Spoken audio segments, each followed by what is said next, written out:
Yerp, this perp back with another video, and I just got out of an early screener of Lisa Frankenstein. This is a film that is directed by Zelda Williams. I'm not too familiar with her work, but this is starring Catherine Newton.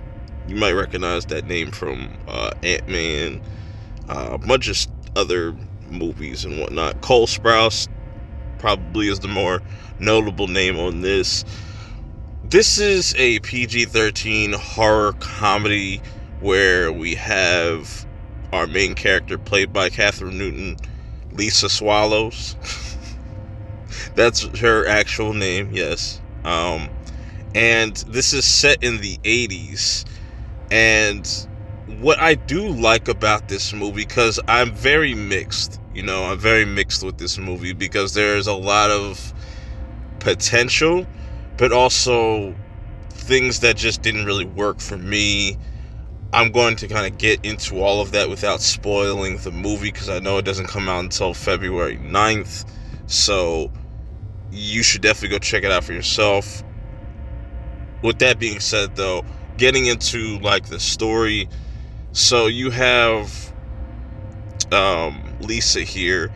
She's dealing with the fact that she lost her mother in this tragic way, and now her father has remarried, and her stepmom is just complete trash. That's all I can say, really. Although I love me some Carla Gugino, I think that's how you pronounce her last name. You probably recognize her from Haunting of Hill House and a bunch of other series, especially just recently, the Fall of House of Usher. Yeah, she really did play her role. You'll really hate her as the stepmom. It almost kind of gave me like Cinderella vibes, I don't know, between those two characters. She also has a daughter that goes to the school, is a cheerleader.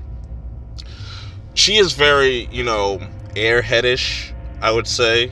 She's not too bright, but she tries to fake like she cares about Lisa. Nobody really cares about Lisa. Lisa is a very awkward, introverted, very, I don't know how else you could explain it, but it makes sense because the father, Dale, you might recognize him, the actor from Stranger Things that played Mike's father, so it kind of makes sense for her personality to be kind of quirky and just not very into just being popular and whatnot. So what ends up happening is she goes to this party, and then some really bad things happen. She gets her cup spiked, you know what I'm saying? And then this thing leads to the next. And now there's this like weird kind of lightning that's going on. And there's a tanning bed also in this movie that's pretty much like the factor into everything, which doesn't really make sense. The whole tanning bed thing doesn't really make sense, but there's a lot of things in this movie that doesn't quite make sense for me personally, as far as just how certain things come about in this movie, how characters kind of interact with each other. I think my issue with this movie overall is it feels a little bit choppy at times. Like, it feels like it tries way too hard to be funny. If they would have dialed that back and made it a bit more serious but still had some kind of jokey moments, I think you could have had something. I do, however, like the costume choices throughout this movie, because every time you see Catherine Newton's character change her outfits, it kind of represents the different kind of phases or different kind of personalities she has. And, she goes to this person's gravesite and always kind of pays homage and kind of has this connection. This is where Colin Sprouse character comes in. It's kind of one of those like Make-A-Wish and boom, he's here kind of thing. And you also see his character change throughout the movie as well. I just think it was a little undercooked as far as they should have kind of stuck with that, because there was this like kind of love triangle thing going on between Colin Sprouse's character and another character that she went for, with school, because she starts off as one thing and then kind of shifts her character into another because of a incident that went down in this movie. And that's why I say, like, it has potential where I feel like it's a little bit too silly. Some of the jokes land, a lot of the jokes don't. You know what I'm saying? It's very uneven for me. This definitely feels like a movie that is made for, like, more of that Gen Z crowd. You know, it's light on the horror. But I am kind of surprised how violent it is for it being PG-13. It could have benefited as well being a rated R. I think they could have gone a little bit harder with some of the violence and some of the visual kind of practical effects they were going for. I'm surprised they got away with a lot of what they did. You know what I'm saying? It kind of was almost borderline a rated R movie, but, you know, they happened to get a PG-13 label on it.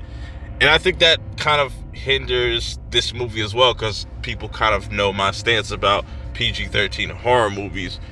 They're always going to kind of be restricted in some way. But, you know, it is what it is. I had mild expectations about this movie. Does it have issues? Most definitely. There's things that doesn't work for me, but there's also things that I did like about the movie, as far as like the cinematography. I think has this Tim Burton-esque type of vibe to it, mixed with some very bright 80s aesthetic. I like the soundtrack. I just feel like it's just, they could have done more with this movie. It could have been a little bit more polished, a little bit more fleshed out, even kind of cut certain scenes out. This is a pretty lengthy movie at 1 hour and 41 minutes. But maybe you might enjoy this. This definitely is going to be a movie that's going to have a cult following, I feel like, because of the costume design. I could definitely see a lot of girls dressing up as Lisa Frankenstein for Halloween this year. I wouldn't be surprised. Anyways, if you do get around to checking this movie out when it releases on February 9th, let me know how you guys feel about it in the comments below. Did you enjoy it more than me, or did you feel like it was mid? Was it bad? Let me know how you guys feel about it. Till next time, I'm out. Peace.